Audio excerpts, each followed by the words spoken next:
జై శ్రీరామ్. మీ యొక్క ex Christian యొక్క పాస్టర్ ఆనందని. ఈరోజు బైబిల్లో మంచి వార్తలు ఏమున్నాయో మీకు నేను వినిపిస్తాను. బైబిల్లో మంచి వార్తలు ఏమున్నాయో తప్పకుండా చదివి మీకు వినిపిస్తాను. బైబిల్లోని ది గ్రేట్ కామందుడైన సొలొమోన్ రాజు, ఇశ్రాయేల్ దేశాన్ని పరిపాలించినటువంటి రాజు, 700 మంది రాజకుమార్తెల యొక్క భార్యలు, 700 మంది రాజ్యాలను 700 దేశాల్లో పరిపాలిస్తున్నటువంటి రాణులు వివాహం చేసుకున్నాడు 700 మంది. అంతేకాకుండా ఆ రాణులతో పాటు వచ్చినటువంటి ఉపపత్నులు 300 మందిని కూడా వివాహం చేసుకున్నాడు. కనుక వావ్, రాజు ఎలా ఉంటే ఆ రాజ్యంలో ప్రజలు ఎలా జీవించగలరు, ఎలా జీవించారు. అయితే బైబిల్ దేవుడు మోసే ద్వారా రాయించి తీసుకొచ్చిన ధర్మశాస్త్రం వీడికి ఎలా ఉపయోగపడింది, ఎలా వినియోగించుకున్నారు, ఎందుకు పనికి రాకుండా పోయింది మనం ఆలోచించాలి. ఇతను ఉరియా భార్య బెత్షెబకి దావీదు రాజు వలన సొలొమోను జన్మించాడు. ఇశ్రాయేల్ దేశాన్ని పరిపాలిస్తున్నటువంటి రాజు అయినటువంటి దావీదు ఉరియా భార్యని బలవంతంగా పాడు చేసి ఆమెని వివాహం చేసుకున్నాడు. ఆమెకు పుట్టినటువంటి వాడే రెండోవాడు, ఫస్ట్ వాడు చచ్చిపోతాడు, రెండోవాడే సొలొమోన్ రాజు.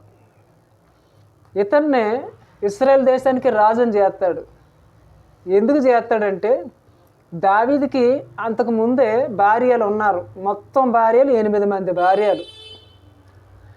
చాలామంది ఉపపత్నులు ఉండగా ఇతన్నే రాజుగా ఎందుకు ఎన్నుకున్నాడు?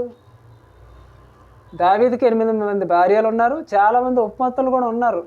వాళ్ళందరినీ తన దేశానికి రాజుగా చేయడం మానేసి సొలొమోన్ రాజుని ఎందుకు రాజుగా ఎన్నుకున్నాడు అంటే బెత్షెబకి మాట ఇచ్చినందుకు,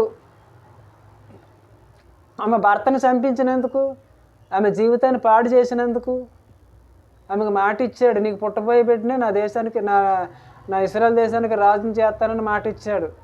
అందుకు మొదటి రాజుల గ్రంథము 1వ అధ్యాయము 13వ వచనం మీరు చదివితే ఆ మాట అక్కడ గుర్తు చేసుకోవడం జరుగుతుంది. దావీదు అతన్ని రాజు చేశాడు కూడా. దావీదు అతన్ని రాజుని చేశాడు. మొదటి దినవృత్తాంతములు 23వ అధ్యాయము 1వ వచనం, మొదటి రాజులు 2వ అధ్యాయము 1వ వచనం 5వ వచనంలో చూస్తే దావీదు చనిపోతూ ధర్మశాస్త్రమును పాటించమని కదా సొలొమోన్ రాజుకి చెప్తా ఉన్నాడు. ఈ దావీదే ధర్మశాస్త్రాన్ని పాటించలేదు. తన కుమారుడు ఎలా పాటిస్తాడు? వృక్షమే సరిగ్గా లేనప్పుడు ఆ వృక్షానికి కాసినటువంటి కొమ్మలు ఎలా నిలబడగలుగుతాయి? ఇది ఆలోచించాలి. సొలొమోన్ రాజు అయినాక 2 నిర్ణయాలు తీసుకున్నాడు.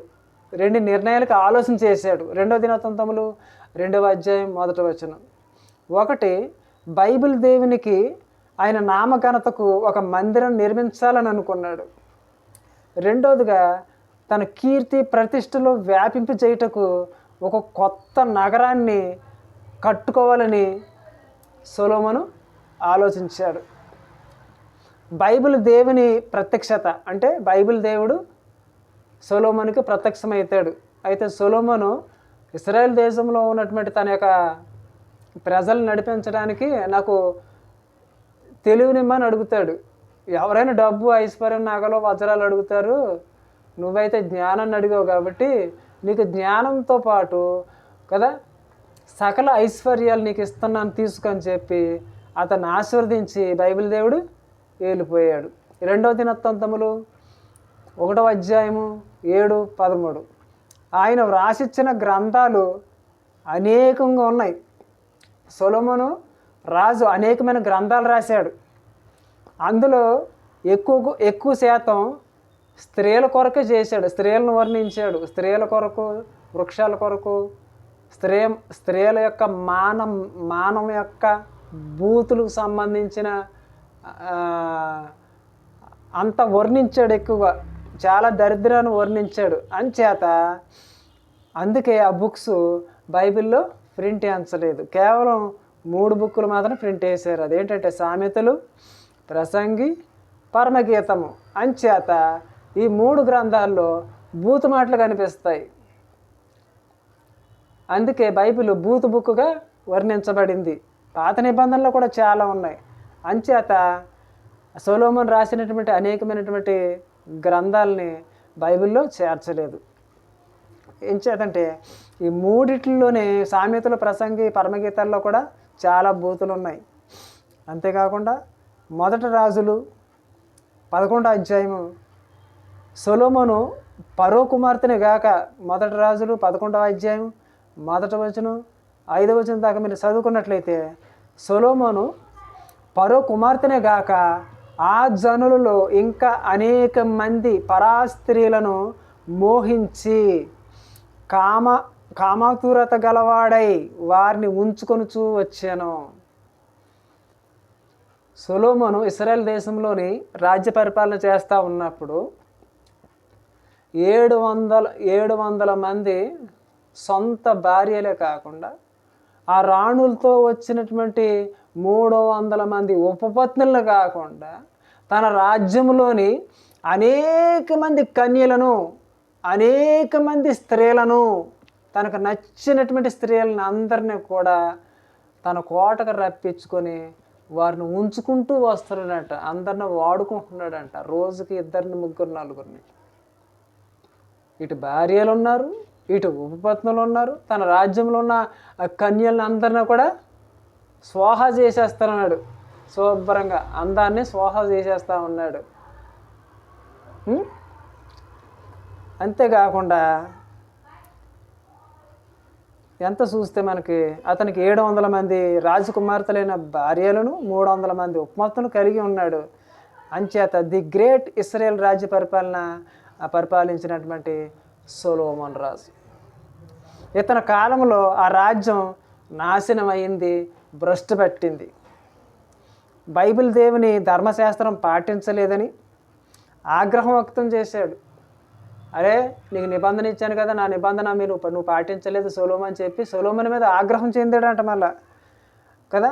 అంచేత అతని కాలంలో కాకుండా అతని కుమారుడి కాలంలో 2 రాజ్యాలుగా విడదీస్తానని బైబిల్ దేవుడు అతనితో మాట్లాడాడు, వాగ్దానం చేశాడు. అంచేత ఇశ్రాయేలు 10 రాజ్యాలుగా ఏర్పడ్డాయి.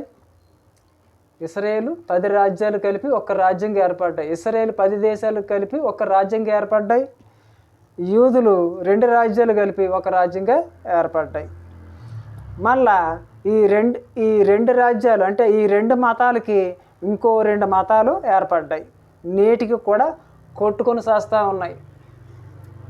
నేడు 3వ ప్రపంచ యుద్ధం అంటూ వస్తే వీరి వల్లే ప్రారంభమవుతుంది.